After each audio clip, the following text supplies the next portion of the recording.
Recently, I was back in my hometown and I was driving between the home that I own down there and a friend's house. Now, this is a pretty standard southern town, good neighborhoods, decent schools. It's a typical drive, not long, just a mile or two through the neighborhood. But once you start looking for something, you can't stop seeing it. In that short drive between my driveway and his driveway, I counted 5 different churches. Now, I'm not talking about storefront chapels in a strip mall. I'm talking about land, big land, lots, prime real estate on main roads, paved parking lots that sit mostly empty 6 days a week, manicured lawns, large buildings. And as I drove past them, I didn't get angry. I didn't get mad about theology or start debating the existence of God in my head.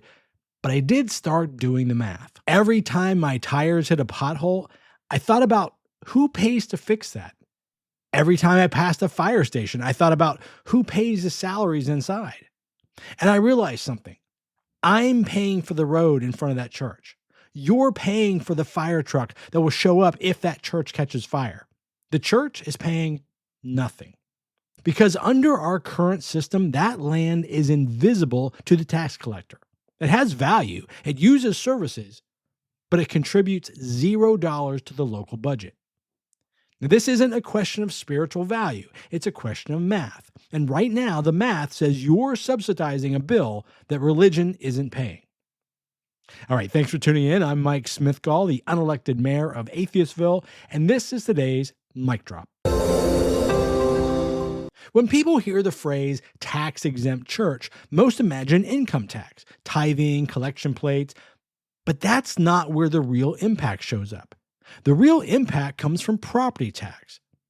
Property tax is the backbone of local government funding. It pays for schools and police and fire protection, sanitation, libraries, infrastructure. Unlike federal budgets, local governments don't run on debt. They run on what sits on the land and whether it's taxable. Religious institutions in the United States are generally exempt from property taxes if their land is used primarily for religious purposes.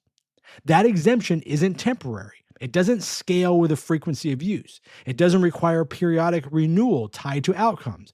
Once it's granted, it's effectively permanent. According to the Lincoln Institute of Land Policy, tax-exempt property, including religious property, removes enormous amounts of assessed value from local tax bases every year. In major metropolitan areas, that represents billions of dollars in untaxed land. Now, this isn't about hostility towards religion, so calm down. It's about understanding how the system functions. If land is exempt, revenue can't be collected from it. Everything else flows from that fact. So let me make this concrete without turning it into an accounting exercise. I decided to look at property tax records in my old neighborhood. I cross-referenced the IRS database of religious organizations with the county property appraiser's office to see which organizations owned land. In my zip code, my old zip code where I have a house, I found 7 parcels owned by religious institutions. Some parcels have multiple congregations or ministries operating in them. But what matters for property tax is the land itself. According to the county appraiser, those 7 parcels represent roughly $31 million in assessed value. All of it exempt from property tax. Let me be very clear about what I'm not saying.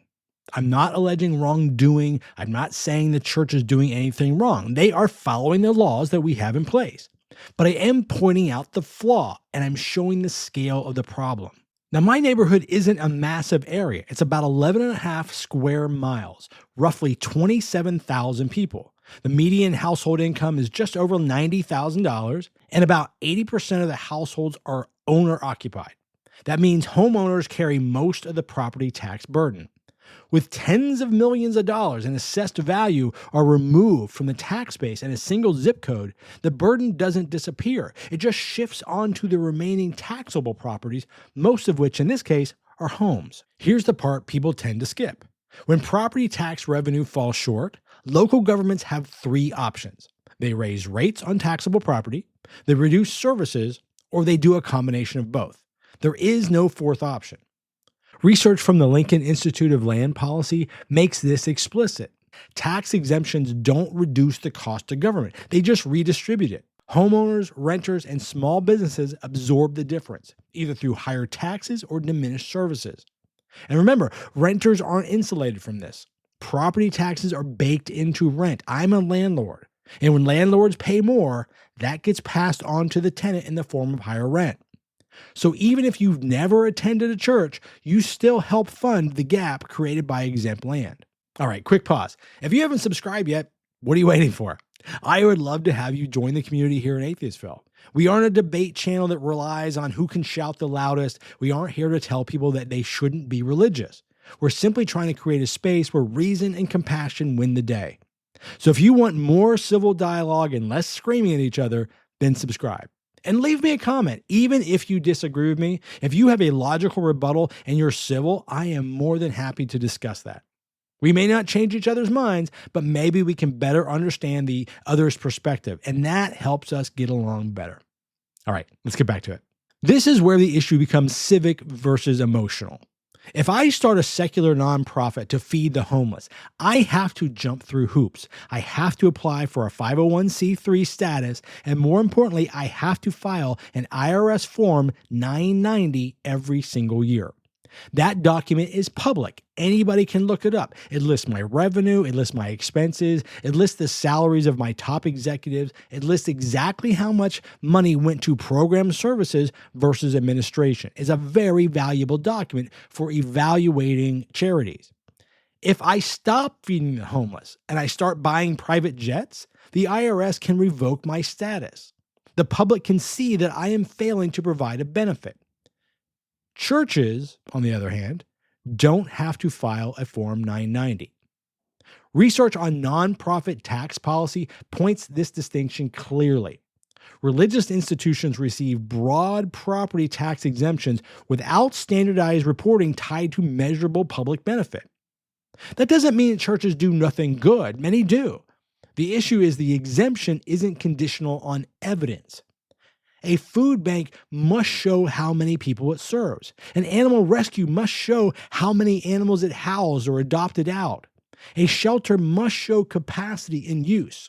A church doesn't need to demonstrate any of that to maintain its property tax exemption. At this point, a fair objection usually comes up.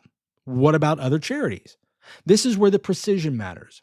Many secular charities receive tax exemptions because they provide measurable public benefit. These exemptions are justified by evidence. If the charity stops performing its mission, the exemption can be challenged. Church exemptions operate differently. They're tied to classifications, not outcomes. Let's go back to the animal rescue. The animal rescue that houses and feeds animals can document how many animals it helped every year, how much it spends, and how it contributes measurable public benefit. A religious institution, by law, may hold tax-exempt property without reporting how it serves the broader community. Now, two things can be true at the same time. You can support animal rescues, shelters, clinics, and food programs while still questioning unconditional exemptions for religious institutions that aren't required to demonstrate comparable public benefit. That's not an attack on religion.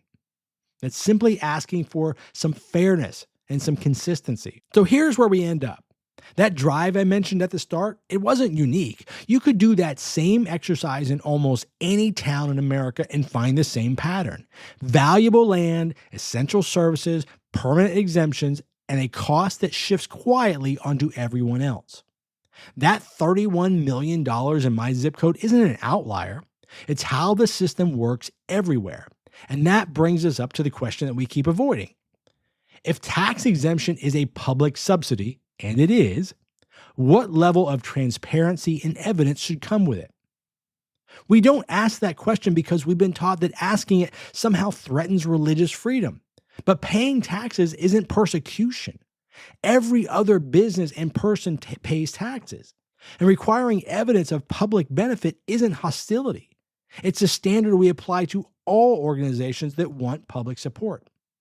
The system we have treats religious exemptions as automatic and unconditional. The question is whether that's the system we should keep. Okay, that's my 2 cents, unblessed, unfiltered, agree or disagree, but that's what I got for you today.